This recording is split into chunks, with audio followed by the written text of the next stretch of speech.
स्वाधिष्ठान चक्र से जितनी भी इंद्रियां हैं वो सारी, सबको शक्ति, सबको जीवंतता, यहीं से चेतना का प्रवाह जो है उसे मिलता है।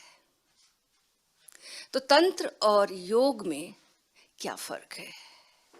तंत्र जो है वो अद्वैत का दर्शन है, यानी वो जीवन की सब चीजों को, समग्रता को स्वीकार करता है।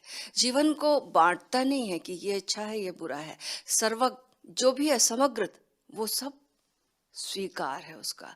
बुरे का भी स्वीकार है, अशुभ का भी स्वीकार है, अंधेरे का भी स्वीकार है।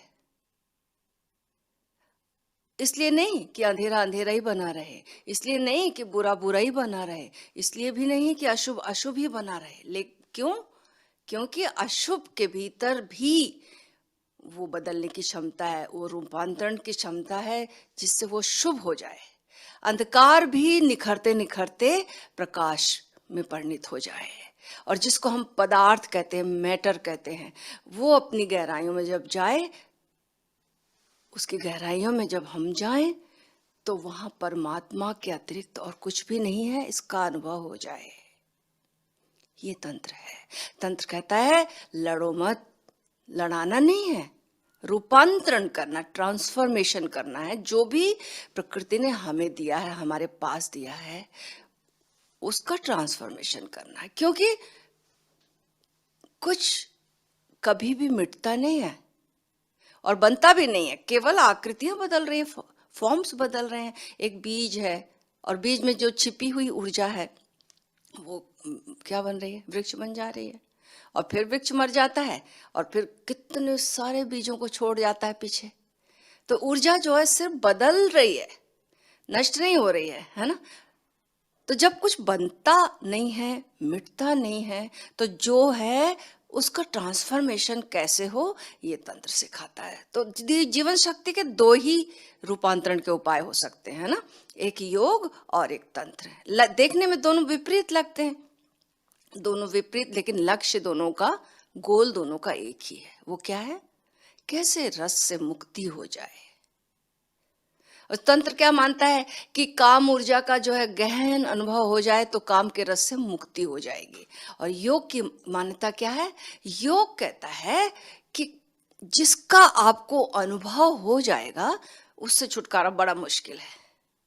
वो कहता है, योग कहता है कि आदत बनने के बाद ना ऊर्जा जो है वो उसकी, जैसे पानी जो है वो एक जगह बहते बहते वो जो पतली सी उसको रास्ता मिल जाता तो बार बार बहता है। ऐसे योग मानता है कि हमने जो अनुभव किया है उससे छुटकारा बड़ा मुश्किल है, क्योंकि आदत बन गई। अब वो जो ऊर्जा वो पुराने रास्ते से बिना मेहनत के आसानी से मैकेनिकली बहती रहती है। तो इसलिए योग का कहना है कि काम का अनुभव जब हो जाएगा तो ब्रह्मचर्य की तरफ जाना बड़ा मुश्किल है, लेकिन इसलिए इस अनुभव से बचना है। लेकिन तंत्र कहता है अनुभव से नहीं बचना, अनुभव के पार जाना है। इसे ध्यान से समझना होगा अपने को कि अनुभव से बचना जो है वो दमन नहीं है, रिप्रेशन नहीं है। तंत्र कहता है कि रस से मुक्ति होगी अनुभव के द्वारा, और योग कहता है, महावीर कहते हैं कि रस लेना ही मत, तो मुक्ति सरलता से होगी। दोनों को रस से मुक्ति, दोनों में साध्य जो है वो रस से मुक्ति है। रस से मुक्ति कैसे हो जाए, इसके साधनों में, इसके रास्ते में, इसकी टेक्निक्स में भेद है, लेकिन दोनों का उद्देश्य एक ही है, गोल जो है वो एक ही है। तंत्र उन लोगों के लिए है जो होश जगाने में लगे हुए हैं, अदरवाइज बहुत खतरनाक है। तो बहुत जो होश की साधना करने में सक्षम है उनके लिए तंत्र मार्ग हो सकता है, अदरवाइज खतरा सिद्ध हो सकता है। भगवान ओशो ने बहुत सारे प्रयोग बताए हैं, इसके मूलवान के बहुत सारे प्रयोग बताए जिससे कि वासना का रूपांतरण हो सके, है ना। तो जो तंत्र है वो कहता है कि काम की ही शक्ति को ले जाना है ब्रह्म तक, परमात्मा तक। काम ही राम बन जाएगा। वही शक्ति जो दूसरे तक दौड़ रही है उसे स्वयं तक पहुंचाना है। पदार्थ या ऊर्जा दोनों मिटते नहीं है, नष्ट नहीं होते, केवल रूपांतरित होते हैं। तो तंत्र ने इस घोषणा को विज्ञान की जो आज की समझ है ना उससे मिलती जुलती है। ये वो कहता है कि तटस्थ होकर देखना पहला सूत्र है। तो काम को जो है वो मित्र की तरह मत देखना, तो शत्रु की तरह भी मत देखना, है ना। दोनों, ना आपका मित्र है वो, ना शत्रु है, ना तो भोगने के योग्य है ना त्यागने के योग्य है। बिल्कुल एक शुद्ध ऊर्जा की भांति, एक प्योर एनर्जी की भांति जब हम उसे देखेंगे तब उसकी जो दिशा है वो बहिर्मुखी थी, वो अंतर्मुखी हो जाती है। जो रस बाहर दौड़ रहा था वो स्वयं की ओर लौटने लगता है। जो रस वस्तुओं में लग रहा था वो रस विमुख होकर आत्मा में लग जाता है। ये प्रक्रिया है। तो ज्ञान की जो है ना, कैसे ज्ञान होता है, माध्यम जो है श्रुत, मति, अवधि, मन, पर्याय और कैवल्य, ये भगवान महावीर बताते हैं, ओशो ने इसको बताया है कि 5 प्रकार से ज्ञान होता है। एक श्रुत ज्ञान है जो कि सुनकर ही हो गया है ना, हमने यूनिवर्सिटीज में पढ़ा, स्कूल में पढ़ा, शब्दों का ज्ञान है, सिर्फ बुद्धि से। अब ऐसा सोचो कि सूरज के बारे में हमने जान, पेंटिंग देख के, हम देख नहीं रहे सूरज, पेंटिंग देख के उसका मजा ले रहे, तो क्या, या यूं कह लो क्या, पानी के बारे में हमने बहुत बातें कि कैसे बनता है पानी, क्या फॉर्मूला है H2O, कितना ऑक्सीजन कितना हाइड्रोजन, लेकिन ये पढ़ा है, पानी नहीं देखा, पानी को ना तो चखा ना तो पानी देखा। तो ये श्रुत ज्ञान है। और दूसरा ज्ञान है मति ज्ञान।